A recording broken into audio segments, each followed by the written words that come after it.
O folclore irlandês é o lar de monstros terríveis, seres fantasmagóricos, fadas e de personagens heróicos. Porém, no meio de tudo isso, um pequeno ser acaba se destacando. Um sapateiro com a péssima fama de trapaceiro e avarento, mas que ainda assim foi capaz de cativar diversos povos, geração após geração até os dias atuais, inclusive sendo o símbolo de um time de basquete famoso no mundo inteiro. Hoje é dia de mais um episódio do Bestiário Sobrenatural e nós vamos falar sobre o Leprechaun, o pequeno duende travesso da mitologia celta. Eu sou o João e você está prestes a ver o que tem aqui do outro lado.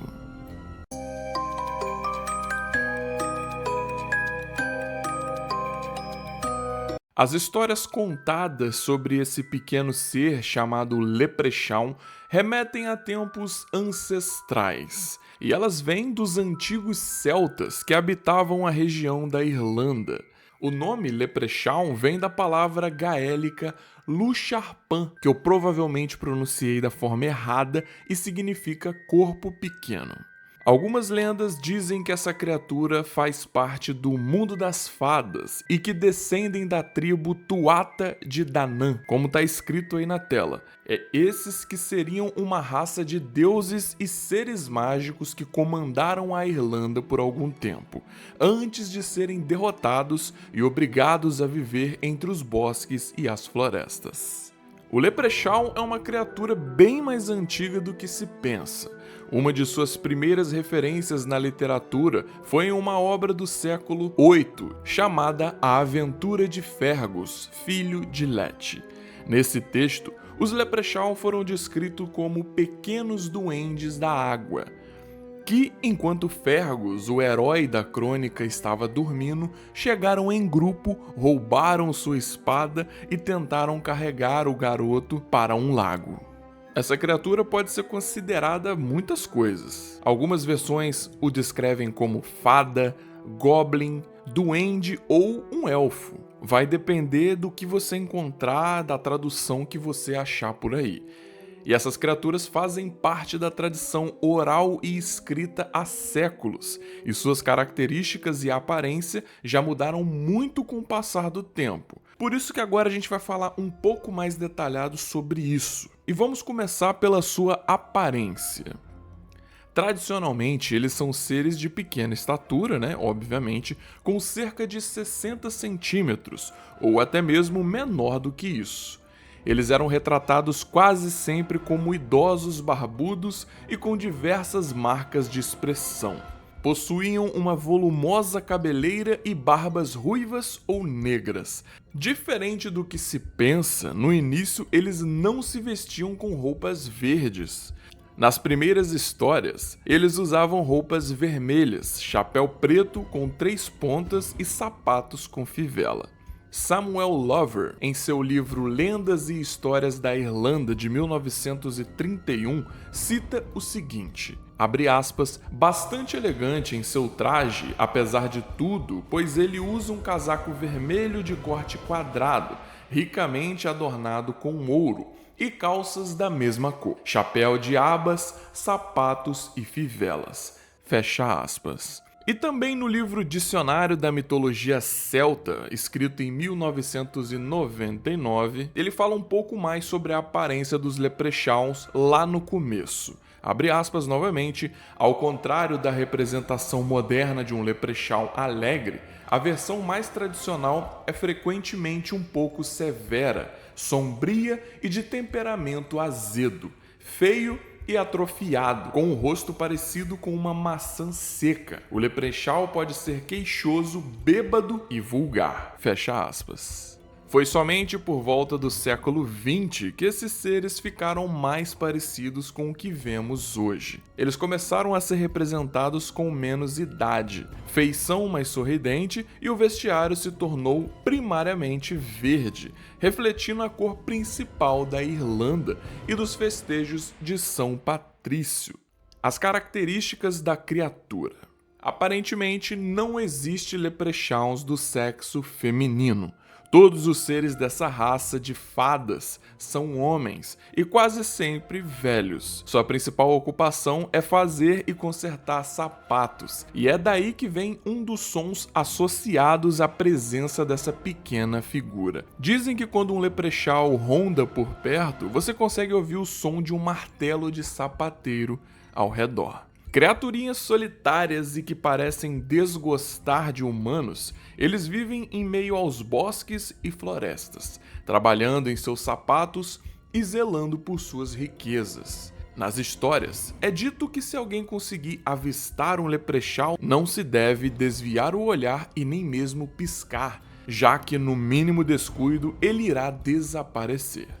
Caso você consiga capturar um deles, não o solte até que a criatura te garanta uma dádiva mágica. Pra quem assistiu o Pica-Pau vai se lembrar daquele episódio do Duende, que era um pica-pauzinho assim, verde.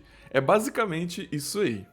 Necessariamente, os leprechauns nem são bons e nem são maus, mas eles são capazes de usar de qualquer artifício para que não precise renunciar às suas moedas de ouro. Eles adoram ouro, e geralmente eles usam da própria ganância e estupidez humana para pregar peças e se divertir a nossas custas. O pote de ouro no fim do arco-íris. Eu tenho certeza que quando você era criança você sempre ouviu falar que no fim do arco-íris existia um pote de ouro. Bom, e se ele existe mesmo, saiba que o dono dele é um leprechaun. E por que ele estaria escondido no fim de um arco-íris? Como eu disse, essas criaturas são bastante apegadas às suas moedas de ouro. E eles escolhiam locais secretos, sempre difíceis de se encontrar, para poder esconder seu tesouro. E como você sabe, não existe um lugar mais difícil de encontrar do que o fim do arco-íris. Afinal de contas, sempre que você vai até ele, ele continua andando, né? Você nunca chega até o arco-íris. E é óbvio que eles guardariam o seu maior tesouro nesse lugar. Por esses e outros motivos, na mitologia celta, eles são vistos como guardiões zelosos de tesouros e representam também a habilidade em trabalhos artesanais, sorte e proteção. Não é à toa que um símbolo muito associado aos leprechauns é o trevo de 4 folhas ou mesmo o trevo de 3 folhas. Você também com certeza conhece ele por aí. Já na cultura pop, ele é usado exaustivamente em muitos lugares, desde agências de marketing, mascotes de time de basquete ou de futebol, camisas, cereais e em todo tipo de mídia imaginável. E claro que para trazer aqui para o nosso campo o terror, nos anos 90 ele foi o personagem principal de um filme de terror horripilante, mas um horripilante não do jeito bom.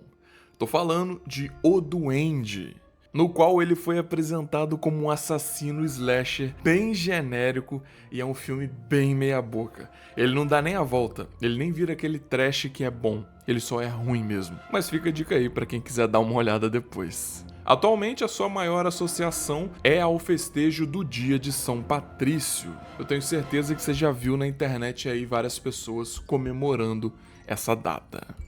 Os leprechauns, com suas raízes profundas na mitologia celta e evolução ao longo dos séculos, se tornaram ícones culturais que continuam a fascinar e entreter. De sapateiros trapaceiros em lendas antigas a símbolos de sorte no dia de São Patrício, eles encapsulam a riqueza do folclore irlandês e seu impacto duradouro na cultura popular.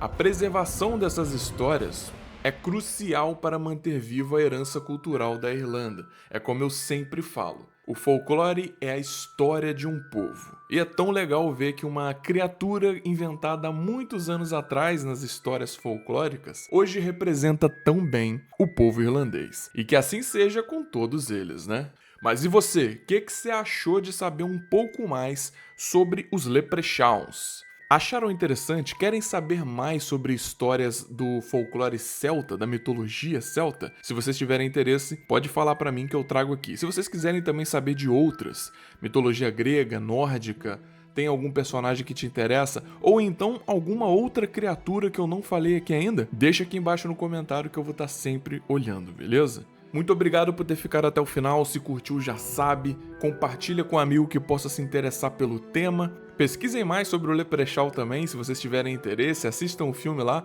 fala tudo pra mim, beleza? Nós temos um encontro marcado todos os sábados, então não esquece de ativar o seu sininho, porque assim você vai ser notificado toda vez que sair um vídeo novo, e às vezes na quarta-feira também tem um vídeo extra. Então não se esquece, tamo junto e até semana que vem. Valeu, um forte abraço aqui do outro lado.